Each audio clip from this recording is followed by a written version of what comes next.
Uma pergunta simples feita aqui, mas com uma resposta tão complexa. Qual a raiz da ansiedade? Longe de mim querer ser a fonte principal da resposta disso, apesar de falarmos tanto, estudarmos tanto sobre isso. Mas passar pela resposta, qual a raiz da ansiedade, faz com que a gente precise passar por várias questões, por que não até questões filosóficas. Nós podemos falar sobre a parte biológica, sobre a amígdala cerebral, região do medo, sobre o nosso hipocampo e conversar sobre uma série de questões neurobiológicas, questões cerebrais. Mas na verdade, eu acredito que não há como começar essa resposta sem falar sobre a principal questão ligada à ansiedade, a principal raiz.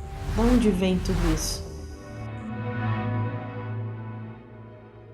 Tudo isso vem do medo de todos nós. O medo é a emoção base da ansiedade e dos transtornos de ansiedade. Mas há um medo que é basal, um medo nosso, um medo da humanidade, porque não é possível passar pela experiência de existência sem sentir medo. Tanto por uma questão de proteção, um medo que te torna alguém que se protege de situações aversivas, como que também te protege para ter uma vida longa, não te torna uma pessoa inconsequente. Uma série de questões podemos falar sobre a parte evolutiva do medo e essa função.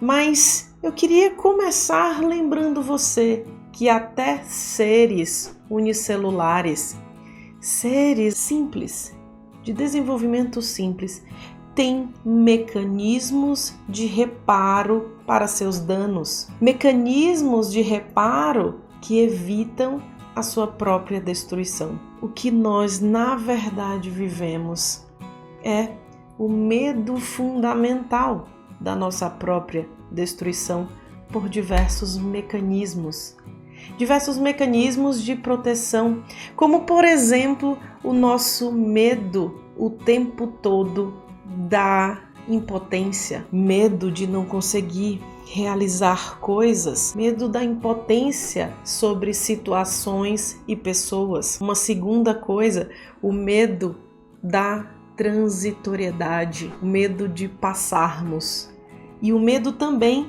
daqueles que nós amamos passarem. Há um medo fundamental também que nós vivemos, que é o medo da ruptura, o medo da separação nossa, daqueles nossos objetos de apego, pessoas de apego, situações de apego. Também um medo da nossa própria finitude ou da finitude daqueles que nós amamos. Um medo constante disso, um raciocínio às vezes até objetivo sobre isso, ficar pensando sobre fim, o medo da morte. Vivemos também o tempo todo com medo do afastamento, do desamparo, buscando o tempo todo aquelas coisas que aliviam essa sensação de desamparo. Também temos medo das adversidades, temos medo de não realizar aquilo que é desejos nossos, inclusive de atender determinadas expectativas. Não tem como falar de ansiedade sem falar de medo e de medo sem falar de tudo isso. Porque na verdade tudo isso permeia as nossas sensações de apreensão. Mas também não temos como falar disso sem dizer que a experiência de medo depende do significado que eu dou àquela experiência. Porque existe o medo evolutivo e o medo aprendido, de acordo com as experiências que a gente viveu. E daí também a gente pode viver transtornos, de acordo com o que nos foi colocado como algo que você precisa temer, que você precisa evitar. Às vezes frases que você ouviu, coisas que você absorveu, interiorizou e que te tornou alguém mais ansioso, mais ansiosa, por conta de tudo aquilo que você ouviu na infância, que você ouviu na sua adolescência, que você ouviu na sua comunidade. E aí você tem medo de tudo aquilo que tem a ver com essas experiências, como experiência de abuso, coisas que você ouviu e que davam medo, gritos que você ouviu, barulhos que você ouviu e que antecipavam uma situação que deixava você amedrontado. Medos aprendidos que se transformam ao longo da vida em transtornos de ansiedade. E às vezes não se transformou em um transtorno, mas virou algo que te gera ansiedade. Não há como ter uma experiência de antecipação sobre algo que vem pela frente, que é o que a gente chama de ansiedade, sem você ter uma interpretação sobre aquilo. Então, a intensidade da sua experiência de medo e da sua ansiedade vai depender do significado que você dá a essa experiência, a essa situação. E quando a gente pensa na intensidade nessas experiências, a gente também pensa no medo relacionado a cada transtorno que a gente fala em psiquiatria, que a gente já falou aqui em diversos outros vídeos. Não podemos negar que uma pessoa, por exemplo, sofrendo com um quadro de depressão, não tem um medo constante de sentir culpa, e o medo da culpa faz parte desse quadro. Uma pessoa numa experiência de pânico e que já viveu uma crise anteriormente, tem medo de ter nova crise, tem agorafobia, porque ela tem um medo enorme da perda completa, da dispersão, da perda completa de controle dela mesma, da sensação de que tudo se esvai. Uma pessoa com uma experiência fóbica, uma fobia, um medo intenso de ser atropelada, invadida, destruída por aquele objeto fóbico, e isso pensando em uma linguagem um pouco mais profunda quando a gente está falando de fobias. E por que não pensar noutro transtorno que nem tem a ver com a ansiedade, como a psicose? Que a pessoa pode ter sintomas de ansiedade. Psicose, quando a gente fala disso, a gente fala de desorganização do pensamento, de alucinação, de ouvir vozes, alucinação auditiva. Há um medo constante desse caos na experiência desse transtorno. Então, na verdade, os transtornos psiquiátricos, a ansiedade e tudo que envolve essa sensação de apreensão, de pavor e de temor, e de necessidade de, inclusive,